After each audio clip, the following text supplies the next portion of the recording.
Hey, what's up? This is Jake here in Jake's shop. So doing a little more body work, and I thought I'd do a little clip on fillers.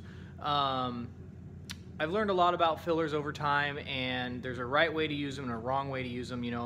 I've seen fillers stacked in things, 2 inches thick. That's not how you use filler. Uh, there's a couple things that I will go through in this video on filler and how I like to use filler and how I'm told to use filler. So I'll give little segments on what I'm going to do on a couple of areas of this car and the different types of filler I'm going to use. Mainly there's two. Got your bare metal prepped. I've showed that in the other videos. I went ahead and did a patch panel on this car, and this is a great example of an area to use filler. You can hammer and dolly all day long, and at some point you're going to need a little bit of filler, but where you do a weld, sometimes there might be a low spot, and I personally don't like to, I like to make sure my filler, or at least a normal filler, isn't much thicker than 1/8 of an inch. That's about the thickest I ever want to see it. So if there is an area that needs to be thicker than that, there's this product called Duraglaas.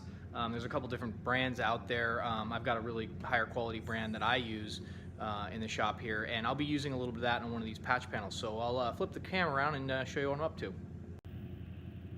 Okay, so here's what we're working on today. I've got this fender pretty much stripped, prepped, cleaned, and ready for the next phase, which is filler. Now, this fender has been out for a few days in my shop, which is extremely dry, and you can already see what happens and why I'm so eager to get this body work done right there. I touched it with my bare hand probably a few days ago, and you can already see a haze there starting to develop. Now I'm going to sand that off, but I really, you don't want to leave panels in bare metal for very long. I mean, you might not notice that, but that could be a problem in 20 years. and maybe not, I mean, it just depends, but I don't want it to be a problem, so that'll get sanded back down to bare metal and epoxy or 2K primered on it. But right now I want to focus on the body work on this panel. Now this panel, you can see I did a patch panel in here. Cut it to the fit right and ground it down pretty smooth. It's low. This little TIG weld action in there, nothing too special. I probably could have done even a better job if I took a little more time, but that panel is pretty damn straight, other than that little area where I welded, it's slightly low, which in the end I want. You don't want it higher because you're going to have to beat it back down, but that low spot, I'm going to first fill with the product called Duraglaas. Now, it's a lot like a lightweight filler or a typical, Bondo's a name brand, but body filler. But I've used Duragold. It's basically, this is the house brand for the local shops stuff that they have, and it's basically like an Evercoat. I don't remember. Anyways, it's a good professional grade automotive filler, lightweight, easy sandable, and that stuff is good. I use it. It's a great product. It's meant for filling in a little bit deeper dents and swells and little things. It's really good. It's easy to work with. Now this is Duraglaas. Now Duraglaas is a very similar product, but what you're going to see here is something that is a lot more strainy. It's got fiberglass hairs in it, I believe. Now this is also stiffer and harder. It sticks probably a little bit better, and it's made for areas kind of like that. It's not going to take much to fill that welded patch panel area that I have with this stuff, but I am going to use it and on this panel. I'm doing this with one hand, so it's a little bit tricky, but you're going to notice this stuff when you see it, that it's just thicker than your standard body filler, lightweight filler. And it also, the key to using it is when you do use this stuff, you don't want it to be very thick. I mean, you can build this stuff up actually more. Now you can see it's kind of gummy in there. Grab my stir stick. It's got hairs in it, fiberglass hair as far as I can tell. It even smells a little like fiberglass if you ever work with fiberglass. And it's a two-part mix. You use the same hardener that you do in your body in your typical lightweight fillers, but yeah, it's just thick. So you want to mix that really well with the stir stick when you go to use it. And just like your normal body filler, this is the cream for that body filler, but it's the same stuff. You got a little blob, you run a line through it. It's nothing special. It's not perfection by any means. You don't have to weigh it out or anything or mix it when like you do with your other paints and primers and sealers and all that stuff. But yeah, so this stuff is going to get in that low area of the weld now, and I'm going to put a nice coat on it. It's easier to shape too. It's a little thicker. There's a little more body to it, so it doesn't kind of flow as easy. So you can really use the trowels, the different trowels I have, and I bought a little fancy mud pad rather than being a cheapskate and just using a piece of steel for that. So I'll go ahead and mix some of this up on camera, and we'll go apply it to the panel, and I'll show you how I'm doing it. Okay, so I'll go ahead and show how I'm going to mix the stuff up. You know, there's guys that do this for a living and they're just really good at it. But basically what I've got here is a little bit of that Duraglass on here. It's thicker, it's way thicker than your standard stuff that you'll see.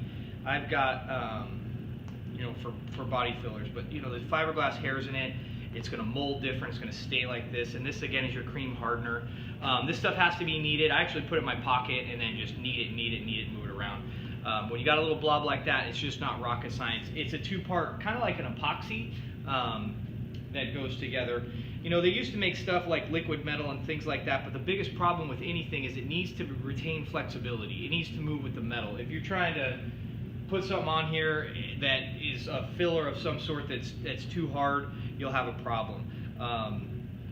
It'll crack out over time, and we're not even going that deep with this stuff. We have, you know, you just put a little line on it like that. That's enough. Almost too much, but it'll be fine. So yeah, you want the flexibility of the stuff. Now when I mix the stuff, you're working it around, and you're not kind of introducing air. You're kind of pushing it in there and pushing it in there, and you just got to work it until it's all mixed up. That blue, the darker blue line that's in it, it's going to be hard to show on the camera probably, will go away eventually. You know, we're kneading that into there and making sure that it's just thoroughly mixed. Now, this is probably about the most extreme depth I'll have on this car before I'm done, and my guess is this will be a little over an 1/8 inch thick by the time I've got the body filler in it, and I've got the Duraglass in it, of course, as well. But this stuff is just the way to go when you've got a deeper, especially any welded joints, I'd say, on a car where you've done body work. You know, that heat and everything else in there. The weld, if you've done it right, is a little bit shallower, and it's the right way to go. Also, the nice thing about this stuff is you put regular body filler right over the top of it. With any filler, when you've got bare metal like this, it needs to attach to it. And the way to do that is using a deeper grit sandpaper, 40 grit, 60 grit, something. You can see up in here where I will be doing body filler, the etching's a little bit deeper. Over here I've got all my nice creases and crevices and stuff, and this stuff will just bind into it. So now that I've got it thoroughly mixed, basically what I'm trying to do is just get a coating in there primarily I'm hoping you can see this on the camera, but I want to stick it in, and I want it to really kind of get into the weld, at least for the first coat. So I really want to kind of push it in there, you know, work it in there, and kind of, you know, and I'm not trying to introduce air into it. I'm really just trying to push it in the welds, make sure that every little crack in that stuff is nice and deep. You know, all that material is getting inside there. And that's really what I want to do, you know. This is going to be coated again with mud when it's done, regular body filler. But I really want to make sure that this initial coat, which will probably be the deepest one, has the good stuff in it, the stuff that's made for this type of application. The other thing about this stuff, it's a lot different than your standard filler, is it's way harder. You know, when you go to sand this at a later date, it's going to be a nightmare to sand. You know, not as bad as probably clear coats and paints and whatnot, but it's got, it's just a lot harder to sand. So when you go to work this out, I'll go ahead and let it dry and set up. And again, I'm not trying to float it too high. I'm really trying to get a skim coat in there that really gets into the weld area. And I'll sand it back down as well, because I, again, don't want this to be too high. I really want to be able to use my body work with my regular lightweight filler, and I'm probably do this whole lower section to blend it right in. So now I've got a pretty good coat over that thing that I'm going to let set up for a minute. Now this area as well, I pounded this out. I didn't bother heat shrinking it. It's got a nice little low spot in it. Again, probably going to be less than 1/8 of an inch, but I want to go ahead and put a little of this in the deep spot on this thing. And that's just, again, a little bit of insurance policy that no matter what happens, it's not going to be more, I'm not going to have body work in here that's more than 1/8 of an inch thick. The thicker when you use your standard, and at least with what I've seen, use your standard fillers, and if they're much deeper than 1/8 of an inch, you know, it's pretty good stuff. It'll probably be fine, but over time, there's a good possibility that if it ever got kicked, you got in a car accident, it just crack out. And not that you wouldn't need more body work after that, but I want this thing to be a solid car around. I don't want any sort of weird things going on. Now, it's already setting up. It's probably about 60, 65 in this shop. It's not warm outside. It's actually like 30 outside, but it's already starting to set up. You know, it's a 2-part epoxy style primer, or epoxy type stuff, so it's just gonna, once it starts getting hard, it gets hard. Now, the panel is fairly clean, which is nice. It's kind of why I like these things. You kind of use it. Thinner will clean it up for the most part, but once it gets hard, it's like a rock, and it'll just knock right off of this thing, which is nice, makes it a little easier. So you can kind of see there, I've got just that low spot. You know, typically when you do a body filler, if you've got a little dent you're working out and something like this, you would basically coat the whole panel and then block it down until you would really see where your low and high spots were and work them all out. Whereas in this stuff right now, I'm just trying to get in the deep stuff. I'm not trying to get too crazy with it. You know, this dent in here, well, I'll probably coat this panel separately with body filler later on. Right now, I just want to get the Duraglaas into the deep spots. So that was really all I needed, just that little bit. And just let it pack up and set up. It's way easier to work when it's still a little wet. And what I mean by wet is probably in about 10 minutes from now, I'll be able to touch it and it'll actually start producing a little bit of heat. But you'll be able to touch it and your fingers aren't going to get into it at all. It's going to retain some elasticity there, and it's not fully cured. And cheese graters. So I use cheese graters a lot when I'm working on body work, especially on big filler. If I was doing a huge panel, had a big weld, and I was slopping this stuff around, I would probably use a cheese grater. On this particular application, since it's such a little amount, and I'm really not worried about feathering this stuff out or getting too crazy with it, I'm really just trying to get the deep areas with it. I'll probably just use my 80 grit DA real quick to level it out, or actually my 80 grit on my block sander first, and just kind of level it out a little bit because I know there's going to be additional body work there. Metal prep before you put this stuff on. You saw me strip these panels, you saw me sand these panels on previous videos. What you didn't see is after the fact, the last few days, I haven't really touched them, so I went back and sanded them again, cleaned them all off, made sure there's no rust, and when I clean them off, what I'm doing for bare metal is I put thinner on them, on a rag, and I wipe thinner on it, and I do an initial clean. The rag is dirty. Even after it's been blown off and sanded.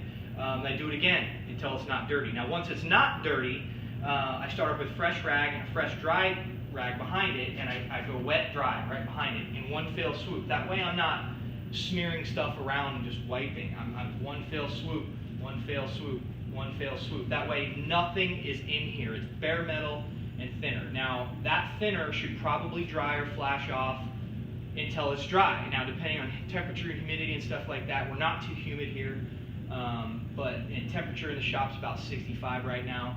And I let it sit for probably 15. I blew it off after that and let it sit for 15 minutes. And you can see my air here. Before I came over here with this filler, again, I blew it off one more time. Just really want to make sure there's no dust in it. Even if there was little dust particles in it, it's not going to come apart. This stuff is sticky. Once that etches into that metal, it is not coming out. And again, it retains a little bit of its flexibility. So we'll let this dry up a little bit more. I bet you I got another 10 minutes or so before I could probably just do a little light sand on it. I'll probably just go ahead and use my block sander when I'll flip it around after it dries, and we'll kind of show you what it's going to look like once it's ready for now a full coat of body filler after that. We'll go from there.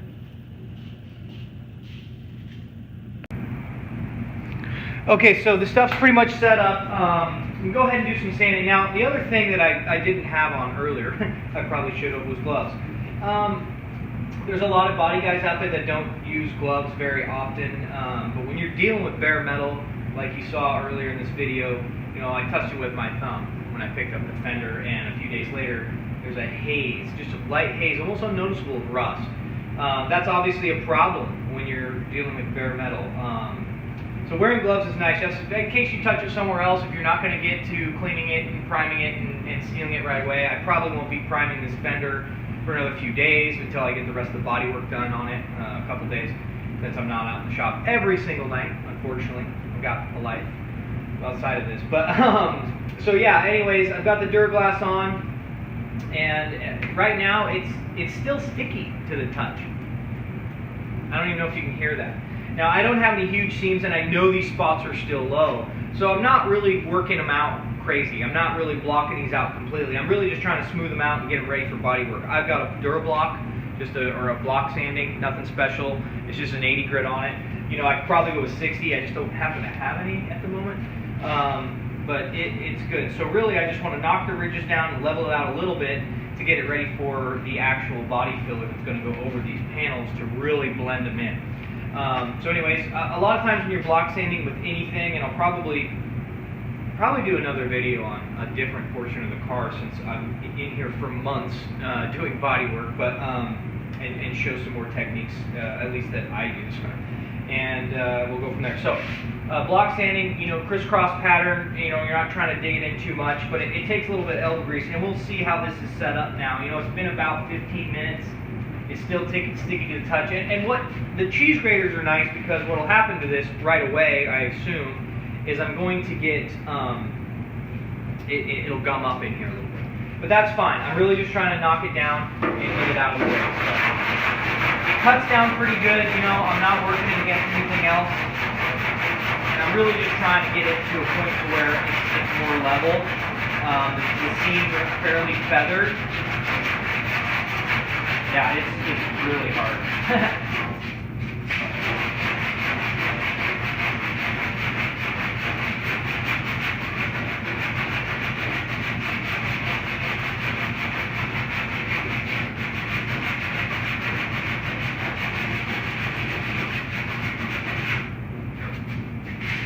And I can already see that this is still low. And it didn't even take much to get me to where now I'm to the point where filler will be able to float the rest of that, and I'm going to skim coat this with regular body filler the whole way. And stuff is nice. You can build seams with it. You can do a lot with this stuff, which is pretty cool.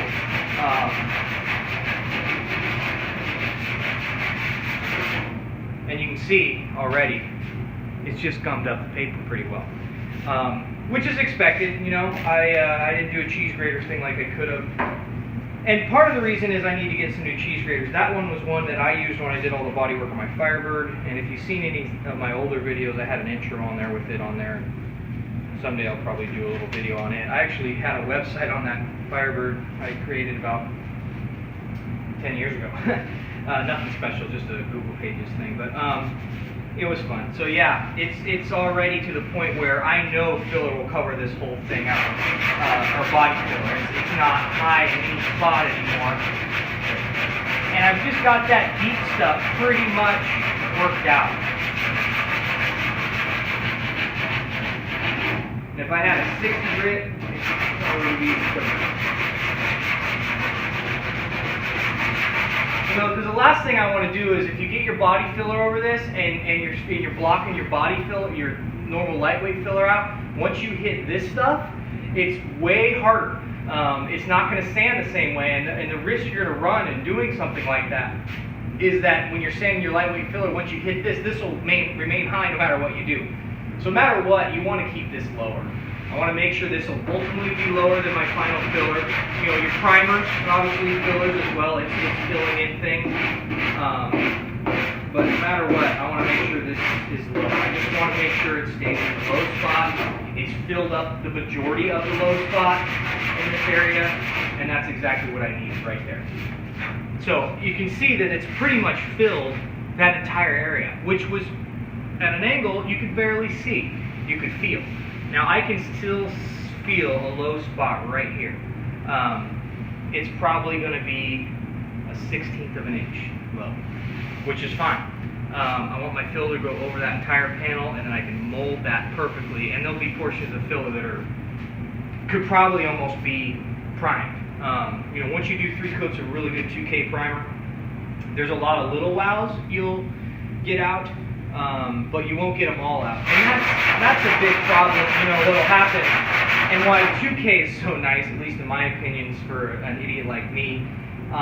There'll be things that I can't feel, and those will go with blocking, with a lot of hand blocking and primer. That stuff builds up and you can block it out. And if there is a spot that you haven't fully worked out, if you get to a point to where it's still low and your primer is getting to bare metal around the low spot, let's say, if this was an area, you can fill right over the 2K primer. So, you can stack that stuff. You can stack 2K. Body work ideally is on the metal itself. But if you're working on an area and you've got a low spot and it's got primer on it, you can put body fill or lightweight body fill right over 2K primer if it's prepped properly. I'll do more videos on that too probably. This is that low spot that's on that upper area that I know is obviously low. And it's still low. But that's okay, that's exactly what I wanted. I just wanted this stuff to fill in the lowest spot of the panel so I don't have to worry about it being too deep with my standard lightweight body fill. So really I'm just kind of blocking it down a little bit. Again, my paper's already gummed up. That's why cheese graters are good, and I'll be getting some more because I don't have one. I don't trust that one anymore. It's been rusted. And that's another thing to point out. Rust is in the air, will get on a panel. If you got a bare metal panel and you're working on something rusty over here and rust is flying around and you're sanding it around, it'll get onto this panel and then make it rust. You're not even with much moisture in the air. There's always moisture in the air for the most part. But that's why getting these coated again.